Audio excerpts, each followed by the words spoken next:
রাজধানীর শহরে কত রকম মানুষ, কত রকম যানবাহন, কত রকম গাড়ি, কত রকম মানুষের জীবন জীবিকা। हे प्रभु।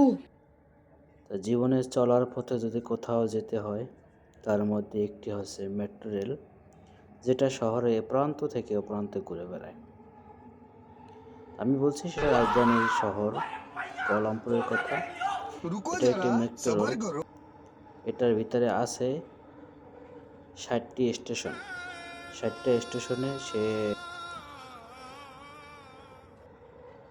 এই মেট্রো রেল দিয়ে বিভিন্ন জায়গায় কর্মস্থলে যায় মানুষ, বাসায় যায়, সকাল হলে কর্মস্থানে যায়, বিকেল হলে বাসায় রওনা দেয়।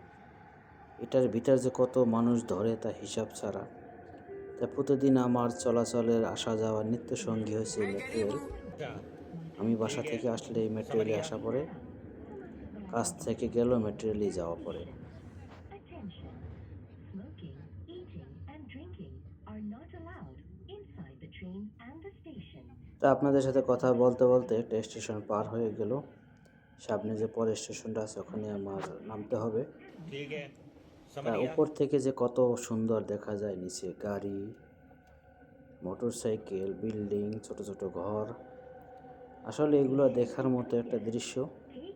এগুলো দেখা আসলে সবার সৌভাগ্য হয় না।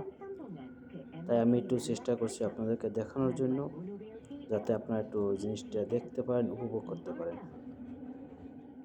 আসলে এই জিনিসটা দেখে একটা জিনিস বোঝার আছে যে শহরের ভিতর যে গ্রাম হয় তা কুয়ালালামপুরের ভিতরে আসলে দেখা যায়। এত বড় একটা রাজধানী শহর কুয়ালালামপুর, তার ভিতরে যে গ্রাম অঞ্চল আছে, আপনি একটা গ্রাম অঞ্চলে যা পাবেন এই শহরে একটা সাইট আছে যেটা শহর এবং গ্রাম তার ভিতরে একই জিনিস পাবেন। তো আমি বলতে বলতে আসি পড়ছি আমি স্টেশনে।